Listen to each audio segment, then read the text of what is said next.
Hello, welcome to the Popcorn Session channel. Today's suspense movie is The Wall. Let's show some support for the channel, subscribe, and hit that like button for another thrilling movie, and now let's get into it. The sole survivor of a squad of soldiers will have to take refuge behind a nearly destroyed wall while trying not to be eliminated by an extremely skilled sniper. Should I take Sergeant Matthews' head off? Hold still, man! Don't fucking move! In 2007, at the end of the United States of America's war with Iraq, 2 American soldiers are monitoring an oil pipeline where it seems several workers were quickly taken out by a professional sniper, but there is no visible enemy at the moment. In Isaac's opinion, it was a lone professional who did it all, but on the other hand, Sergeant Matthews doubts this, as it would require someone exceptionally skilled to pull off such a thing. It's fucking weird to me. Don't mean shit, man. I mean, she took him out pretty fucking fast. Suddenly, Matthews loses his patience after spending many hours there and decides to go to the location, despite Isaac's warning that it could be dangerous if there's a very skilled sniper around. As the sergeant walks towards the area, the two engage in a relaxed conversation over their communication devices and exchange playful banter, making it seem like everything is peaceful. At this point, they genuinely appear to be alone on site. However, Isaac's telescope ends up fogging, and he needs to clean it, causing him to stop observing the surroundings. However, at that moment, Sergeant Matthews arrived at the scene and realized something was amiss. All the bodies had a single gunshot to the head, indicating they were likely taken out by a skilled sniper. Suddenly, the sergeant was hit and fell wounded to the ground. Isaac left his position and went to his colleague to see if he could rescue him. But as he got close to his friend, the sniper started shooting at him, and the sergeant ordered him to get out of there. Go! Get away from me, man! Go! Go! Unfortunately, Isaac is hit and wounded before he can take cover behind a nearly destroyed wall. Despite his severely injured leg and immense pain, Isaac still tries to find a way to save his colleague. However, Matthews informs him that his wound is too severe, and he won't be able to survive. He asks Isaac to tell his brother where he hid the money he had accumulated throughout his life. Refusing to give up on his colleague, Isaac faces the pain, applies a tourniquet to his leg to stop the bleeding before losing too much blood, and then grabs a long-range radio communicator to call for rescue. Unfortunately, the radio's antenna is damaged, and they can't expect help in a short amount of time. Matthews then decides to take action against the sniper and asks Isaac to try to provide an approximate location of the enemy. Although Isaac warns his friend not to do anything, as it might lead to more shots from the sniper, he ultimately decides to remove some stones from the wall to use his telescope and spot the enemy. In the process, he injures his hand but successfully gains sight of the sniper. Unfortunately, it's too late, and Matthews has succumbed to his abdominal wound. Oh, man. God. You didn't bleed out. Come on, man. Get up. Not knowing what else to do and seeing that his leg is deteriorating, Isaac summons all his strength and removes the bullet from his leg, a painful and harrowing ordeal. After tending to his wounds, Isaac eventually succumbs to exhaustion and pain, fainting. Fortunately, he awakens just in time when they were making a final transmission to see if anyone was on the other end of the line. Upon emerging from his daze, Isaac immediately communicates his life-or-death situation and requests a medical evacuation. He provides his location, and the person on the other end instructs him to wait. The soldier even tries to call Matthews again to check if he's still alive, but there is no response. I need you to stand and fire into the air. I need to get a look on your position. What the Strangely, the man on the other end of the line starts insisting that Isaac should reveal his position by using a signal flare or firing shots. However, Isaac realizes that this doesn't make any sense and is not part of the rescue protocol. The man on the other end continues to persuade Isaac, and it's at this moment that the soldier notices a strong accent in the voice on the radio, revealing that this man is actually the sniper himself. Isaac starts to break into a cold sweat, realizing that he almost revealed his position, and even shouts in frustration. The man on the other end of the line begins to talk about Matthews in an attempt to demoralize Isaac, but it doesn't shake his resolve. Isaac continues to call for help over the long-range radio. Isaac begins a conversation with the enemy to understand what he wants, and the man reveals that all he desires is to get to know Isaac. Since there are only the two of them there, Isaac reluctantly agrees to talk to the man, hoping to gain some insight into his enemy. However, the enemy soldier states that he has nothing to say and no stories to tell, suggesting that they may have had similar intentions. While engaging in conversation, Isaac tries to pinpoint the location of the man on the other end of the radio. The man claims to be just an ordinary Iraqi civilian, but Isaac is understandably skeptical. He starts recording the sound delay from the shots he heard earlier to determine the distance between them. Isaac uses the angle at which the bullet hit him to approximate the enemy's position. He identifies several possible locations where the enemy could be hiding. To ensure accuracy, he meticulously maps out all the potential positions that align with the angle and distance of the shot. All of this is happening during a conversation where the enemy soldier reveals himself as an elite soldier. Through their conversation, Isaac realizes that the enemy has extensive knowledge about them and was likely trained by Americans. Aware that the enemy has betrayed the United States, Isaac mentions that these killings were senseless, as the oil pipeline would have brought money to the country. However, the other man is well aware that this isn't true and that the US was merely exploiting the country's resources. Isaac even tries to convey that the war ended some time ago and that their current situation doesn't make sense. However, the enemy insists that for Isaac, the war is far from over. Undeterred, the soldier begins to assess his options for action by surveying his surroundings. As Isaac attempts to crawl towards something he spotted, the man on the radio reveals that he knows Dean, the other soldier who was with him and Matthews. Furthermore, he threatens to destroy Matthews' face if Isaac refuses to converse. Under these circumstances, Isaac reluctantly begins to talk about how he and his fellow soldiers had some fun there since the war had ended. He does this while trying to reach for an object he saw, even though he feels uncomfortable discussing his deceased colleagues. However, because the enemy is threatening to shoot Matthews in the head, Isaac doesn't have much choice. He takes a sip of his last drop of water and realizes that his canteen had been hit. Afterward, he resumes the conversation with the man and inquires about how this situation will end and what exactly the enemy wants. The enemy reveals that all he wants now is to get to know Isaac even better, as he already knows some details about the wounded soldier. For example, he knows that Isaac is dehydrated because his canteen was intentionally hit. Isaac initially finds it hard to believe because it seems impossible for someone to be so precise. However, things take an even stranger turn when the man mentions that the radio's antenna was also hit and provides exact details about the location of the bullet lodged in Isaac's knee and the symptoms he's experiencing. This naturally alarms Isaac, prompting him to grab his weapon and attempt to change his position, thinking he's being observed. You say my wall. The very wall your country came here to knock down. As the conversation continues, the man's comments about the school being destroyed for the oil pipeline do not shake Isaac's resolve.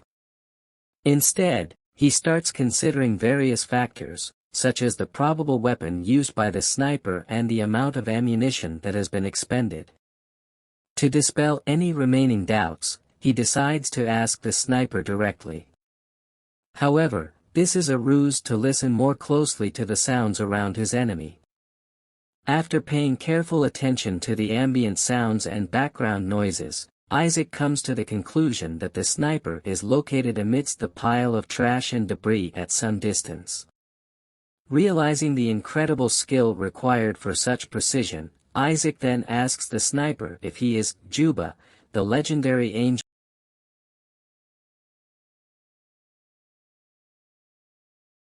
With this revelation about Juba's identity, Isaac begins to call him a traitor, arguing that all of his sniper skills were learned from the Americans themselves.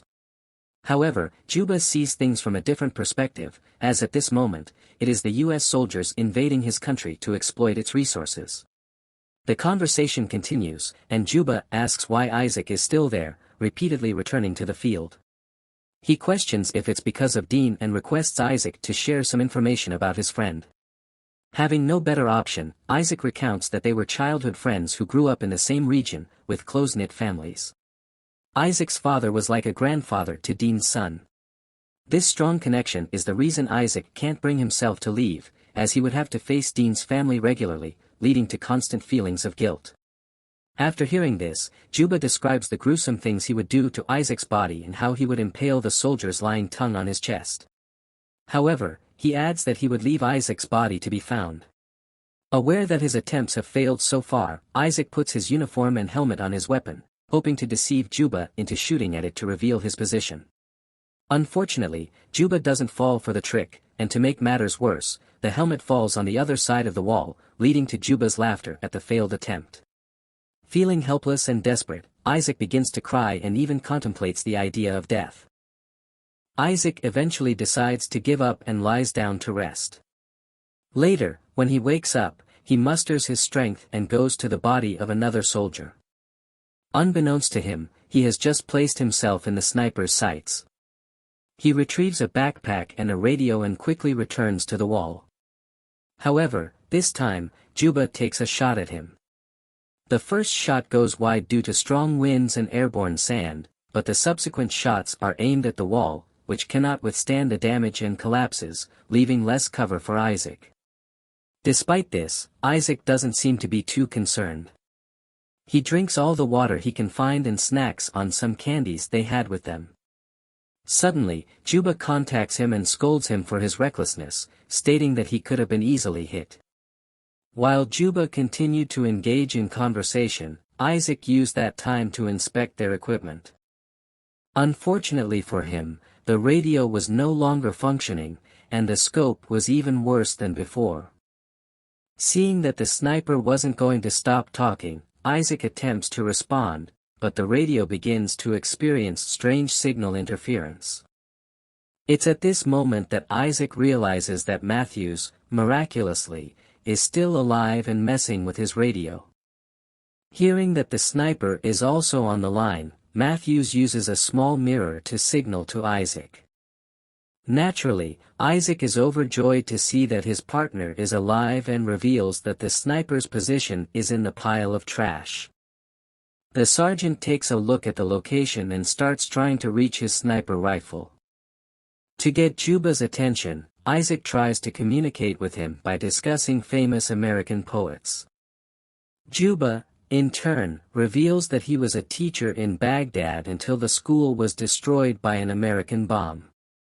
However, for Isaac, this isn't a valid reason for the sniper to target the workers or engage in this war. Não fique impressionado.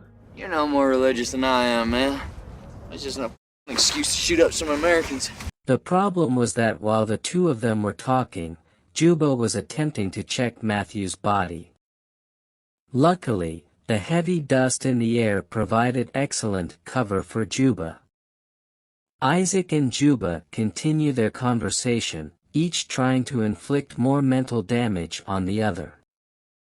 Juba talks about how the soldier is becoming increasingly weak and debilitated, both physically and mentally. However, to buy time for Matthews, Isaac mentions the legendary Captain Albright, the man who trained both him and Matthews and who would hunt down Juba after all of this. I didn't see him, that's how I got hit. It was my fault. God damn it, you f***ing listening? Isaac está fazendo. At this moment, Matthews finally manages to reach for his weapon. However, as the dust settles, he can't move because he's in an open area, and the situation becomes extremely tense as Juba has a clear line of sight on him. Juba tells Isaac that if he doesn't explain why he's carrying a broken scope, he will shoot Matthews in the shoulder. Now that Isaac knows his partner is still alive and to buy more time, he reveals that he uses the broken scope because he can no longer handle a rifle due to his guilt, as Dean died because he lost sight of the enemy sniper. However, as Juba remains unresponsive, Isaac begins talking to Matthews, who is getting into position to shoot.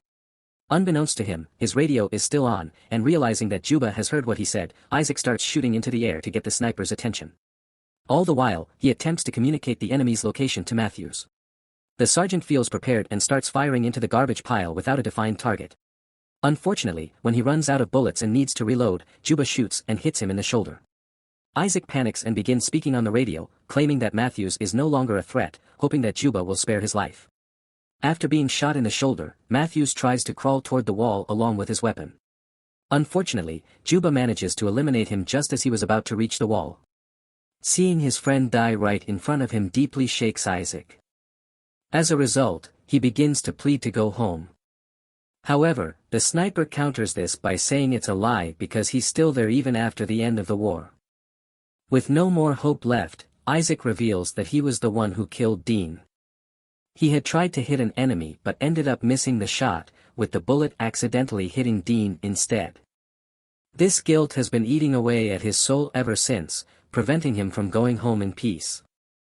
That's why he always tries to mend the story by lying to everyone, except now, to his greatest enemy. The guy was playing possum. Started shooting at Dean. I tried shooting back, but the bullet went right through Dean.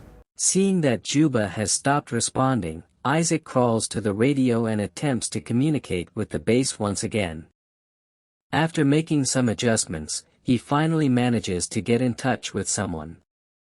However, before he can request help, the sniper intercepts the call and begins communicating with Captain Albright as if he were Isaac himself. He does this because a soldier had already managed to call for help earlier, and by sending false information over the radio, Juba is trying to delay the arrival of the rescue convoy as much as possible. Later, Isaac wakes up and hears the sound of helicopters. He tries to communicate with Juba using the radio but receives no response. Isaac then uses a piece of wood attached to a rope to retrieve Matthew's weapon. He prepares the gun exactly as he needs it, knocks down the wall, and returns to his position, ready to open fire on Juba, all while the rescue helicopters are arriving. I ain't afraid to die. Suddenly, Juba starts shooting at Isaac, revealing his position. Seizing this opportunity, Isaac takes a single shot at the enemy. At this moment, Juba stops firing, and Isaac isn't sure if he hit the target or not. However, he needs to signal his presence to the rescue helicopters, so he decides to stand up and closes his eyes, not wanting to see whether he will be hit or not. After some time, he realizes he is still alive, and help has finally arrived. Exhausted, he collapses to be taken to the helicopter. Unfortunately, he is the only survivor. The soldiers recover the bodies of all those who were killed and take off in the helicopter. But to everyone's misfortune, Juba is still alive. The sniper begins eliminating everyone aboard and even causes the helicopter to crash. In the end, Juba emerged as the victor and the sole survivor of this battle. To make matters worse, he continues to respond to the American base as if he were one of their soldiers. Actually, this wasn't supposed to be the original ending of the movie. The plan was for it to conclude with Isaac being rescued and a sniper dying, but honestly, I think this ending is better for not ending up being cliché. And that's it, folks. Leave a like, and see you next time.